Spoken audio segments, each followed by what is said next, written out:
I think we've touched briefly on Clearview AI's troubles, I think, on these podcasts in the past, but there's a new fine from the Italian Data Protection Authority, the Garante, who fined Clearview AI 20 million euros for GDPR violations. In this episode of Life with GDPR, Jonathan Armstrong and myself take a renewed look at Clearview AI, which recently sustained a fine from the Italian Data Protection, Data Privacy Organization and regulatory body. This fine and penalty continues the fines against Clearview AI for their scraping of public record social media and utilizing it for law enforcement purposes.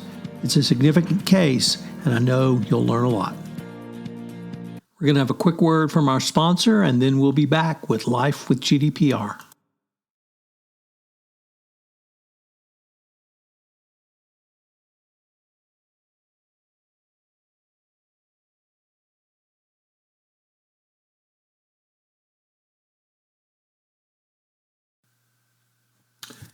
Hello, everyone. This is Tom Fox back again with Jonathan Armstrong for yet another episode of Life with GDPR. Today, we're going to take up a case that comes to us out of Italy and involves the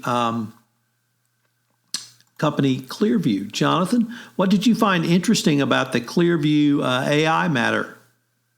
Well, thanks, Tom. I think we've touched briefly on Clearview AI's troubles, I think, on these podcasts in the past, but there's a new fine from the Italian Data Protection Authority, the Garante, who fined Clearview AI 20 million euros for GDPR violations.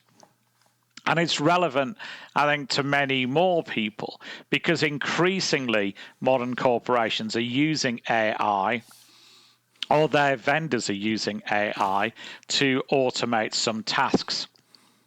With recruitment, for example, it's relatively common for recruitment agencies and recruitment online portals to use some element of AI to filter out applicants and give a reduced set of resumes to the hiring manager. And we've talked before about the joint investigation by the Spanish and Italian authorities into the gig economy and how AI software was used to allocate jobs in for delivery riders and others. So it's clear that AI is a hot topic for regulators, and it's going to be a big battleground, I think, for GDPR as AI pushes its way into the mainstream and as regulators object to aspects of AI, and in particular, the lack of transparency.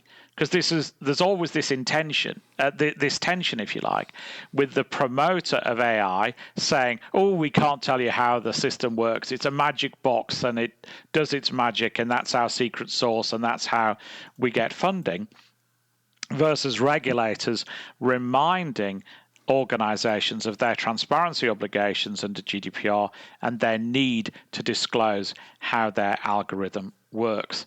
And this is highlighted, if you like, by this Clearview AI case. Now, there have already been regulatory investigations against Clearview AI in Germany, in the UK, and in Australia. And if you like, the hard yards were done by the UK and the Australian privacy regulators teaming up to do this joint investigation. Clearview AI is a US corporation, and it claims to use innovative AI technology to identify individuals, including people wanted by law enforcement. So it's said that you can put a surveillance camera up outside a railway station, for example, and it will tell you, so the software claims, when somebody who is wanted by law enforcement exits that rail station. And according to the Garante, the Italian regulator, Clearview AI claimed to have more than 10 billion images indexed in their database, including people in Italy. And some of these images had been scraped from social media, although some social media operators, including Twitter, YouTube, and Facebook, have asked Clearview AI to stop lifting pictures, images, photographs from their platforms. Now, it's fair to say that the technology and its use has been controversial, and as I've said, huge numbers of complaints to data protection authorities and previous investigations in Australia and the UK, which have led effectively to the closing down of their operations there. So the Italian DPA found that Clearview AI had obtained data unlawfully. It said that the company had also violated other basic principles of GDPR, such as its transparency obligations, by not telling users what they were doing with their data. They hadn't established data retention times, and they hadn't assured the regulator that people weren't being discriminated against.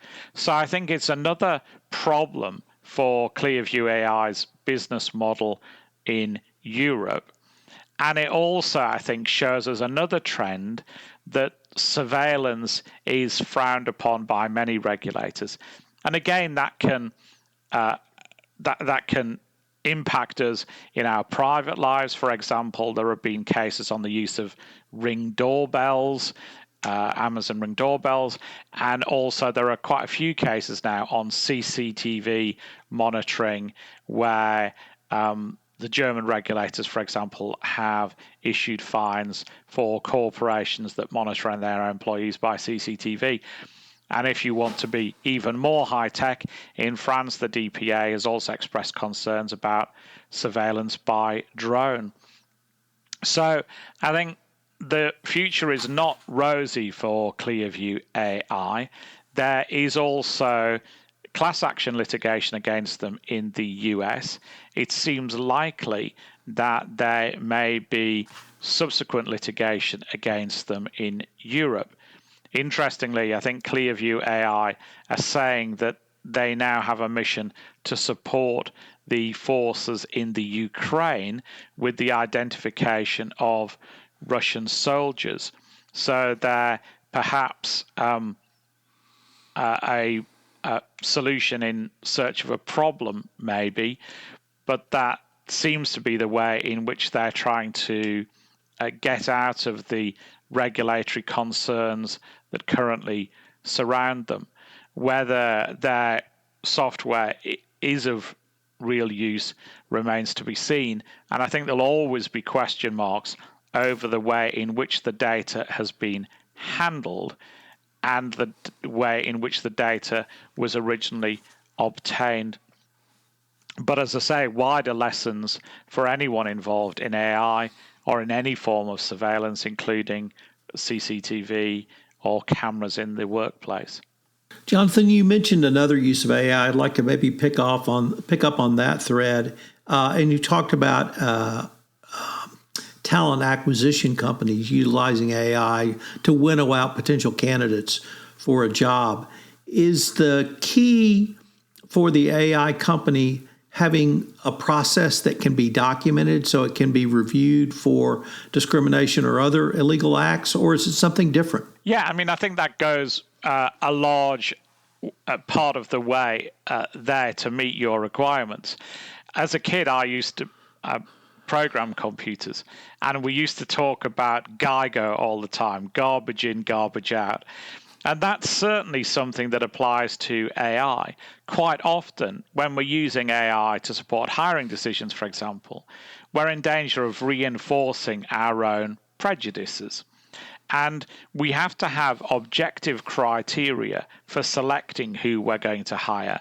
And we have to embed those objective criteria into our AI tool, not just teach the machine to be as biased as we are. So part of it is having an algorithm that's objectively defensible, and part of it is meeting requests from individuals. For example, in the hiring situation from failed candidates, they frequently use their data subject rights now under GDPR to ask why they weren't shortlisted or why they didn't get the job. And it's hard to object to that type of exercise of rights. And individuals have extra rights when automated decision making has been used about them.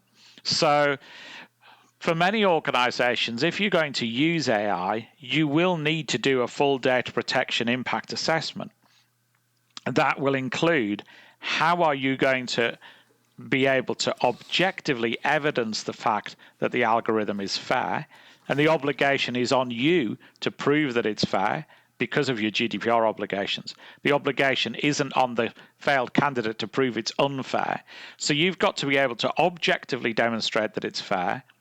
You've also got to be able to disclose the algorithm in some cases if an application is made. And you've also got to be able to demonstrate that you'll be able to handle data subject requests from individuals.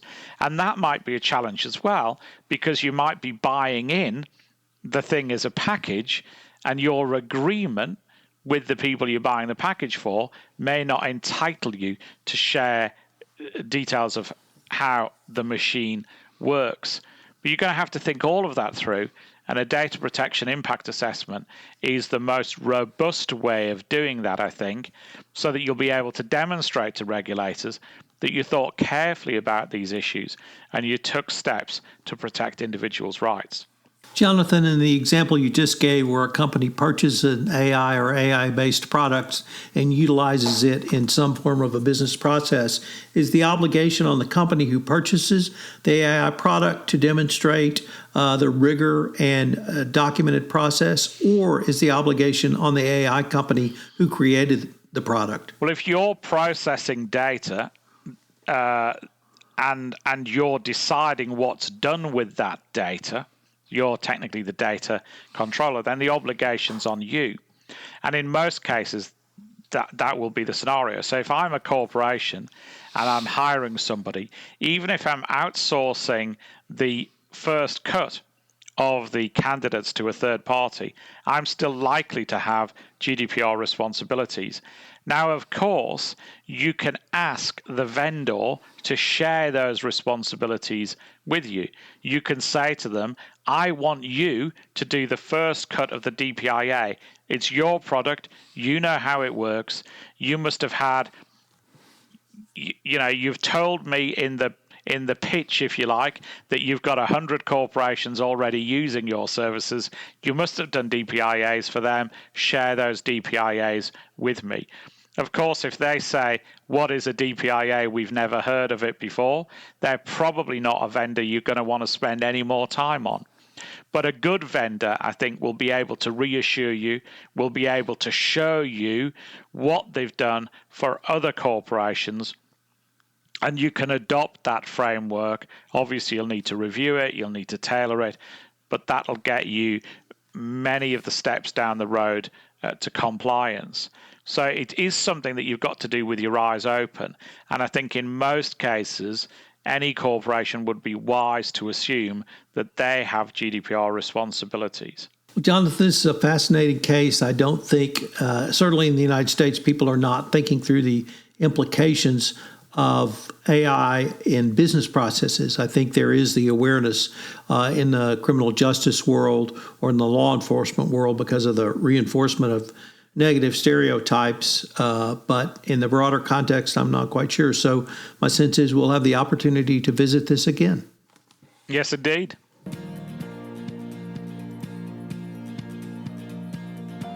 This is Tom Fox again. Thanks for listening to this episode of Life with GDPR. We're going to link to the quarterly compliance client alert in our show notes, which talks about this case. I know you'll find it fascinating and interesting. Also, I'm incredibly pleased to announce that the limited podcast series, Trial of the Century, the Enron Trial, was recently awarded as a special honoree by the Webbies. They are literally the Oscars of podcasting. So this is a huge award for myself, the Compliance Podcast Network, and my guest, Lauren Steffi, and the production team at One Stone Creative. I hope you will check it out if you haven't done so. It's available on the Compliance Podcast Network. Life with GDPR is a production of the Compliance Podcast Network.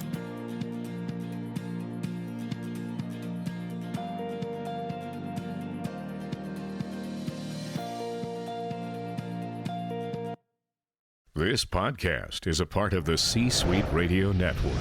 For more top business podcasts, visit c-suiteradio.com.